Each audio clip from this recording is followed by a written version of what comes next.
Halo semua, perkenalkan saya Fiona Sianturi, mahasiswa Hubungan Internasional tahun 2020 dari kelas pengantar globalisasi E3. Pada video kali ini, kita akan membahas mengenai pengaruh globalisasi ekonomi terhadap negara maju dan juga negara berkembang. Sebelum membahas lebih lanjut, marilah kita menyatukan persepsi dan definisi terlebih dahulu. Pertama, apa sih globalisasi ekonomi itu? Menurut Perserikatan Bangsa-Bangsa, globalisasi ekonomi mengacu pada meningkatnya saling ketergantungan ekonomi dunia sebagai akibat dari meningkatnya skala perdagangan komoditas dan jasa lintas batas, aliran modal internasional, dan penyebaran teknologi yang luas dan cepat. Banyak akademisi dan para ahli yang berpendapat bahwa faktor utama pendorong globalisasi ekonomi adalah meningkatnya arus informasi, uang, dan barang melalui perusahaan multinasional. Yang kedua adalah istilah negara maju dan negara berkembang. Dalam globalisasi ekonomi, istilah ini umumnya digunakan untuk membedakan sektor ekonomi yang mendominasi di suatu negara. Negara maju biasanya didominasi oleh sektor ekonomi, modal, dan teknologi. Sementara negara berkembang banyak bergantung pada sektor informal, contohnya seperti pekerja dan juga buruh. Sekarang kita akan membahas mengenai perubahan yang diakibatkan oleh globalisasi ekonomi. Dulunya, industri hanya beroperasi di negara asal. Jadi, sebuah perusahaan memiliki kantor dan pusat produksi hanya di dalam satu negara saja. Namun, beberapa faktor seperti pencarian akses terhadap bahan baku dan murahnya upah buruh di negara-negara berkembang mendorong negara-negara industri yang pada saat itu didominasi oleh negara barat untuk berekspansi ke daerah lain. Nah, inilah cikal bakal terjadinya perubahan di kedua pihak, yaitu negara maju dan juga negara berkembang. Seperti biasa, disiplin ilmu hubungan internasional memandang fenomena globalisasi ekonomi melalui berbagai perspektif. Yang pertama adalah perspektif pro-globalis. Kelompok ini memandang bahwa globalisasi ekonomi sebenarnya membawa banyak sekali dampak positif bagi negara maju dan berkembang. Yang pertama, perusahaan-perusahaan dari negara maju mendapat kesempatan untuk memperluas jangkauan pasarnya. Mereka juga dapat membangun production base yang berlokasi tidak jauh dari sumber bahan baku.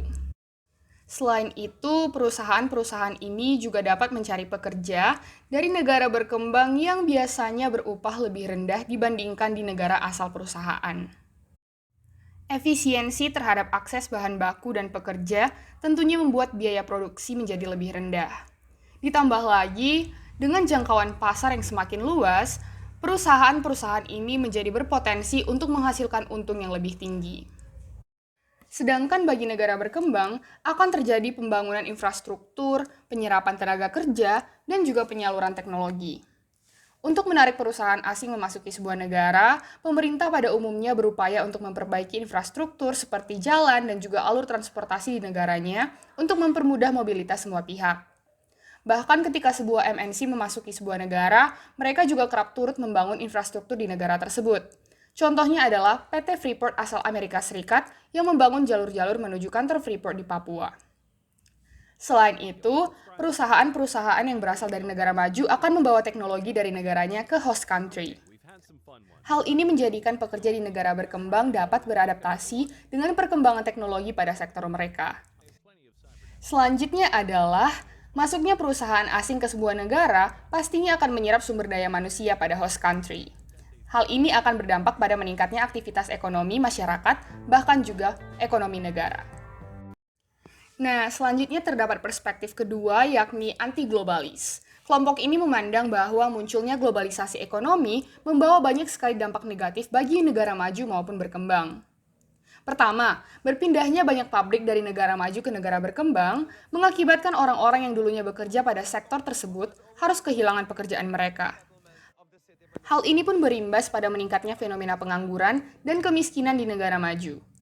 Sementara itu, pendirian pabrik-pabrik di negara berkembang kerap memunculkan berbagai permasalahan lingkungan, seperti sengketa lahan dengan masyarakat setempat, serta kebijakan pengolahan limbah di negara berkembang yang seringkali belum terlaksana secara efektif. Hal ini mengakibatkan polusi di daerah-daerah industri di negara berkembang. Selain itu, kelompok ini juga memandang bahwa globalisasi ekonomi merupakan agenda negara-negara barat untuk menggerus sumber daya dari negara berkembang dengan harga yang rendah. Nah, demikianlah perdebatan pro dan kontra mengenai dampak globalisasi ekonomi di masyarakat. Apapun dampaknya, satu hal yang dapat saya simpulkan adalah globalisasi dalam aspek ekonomi, politik, dan sosial budaya sekalipun merupakan hal yang tidak bisa kita elakkan. Oleh karena itu, kitalah yang sebaiknya membentengi diri dengan iman dan pengetahuan agar tetap bertahan bahkan berkembang dalam arus globalisasi. Sekian yang dapat saya sampaikan, semoga video pembelajaran kali ini dapat bermanfaat bagi kita semua. Terima kasih.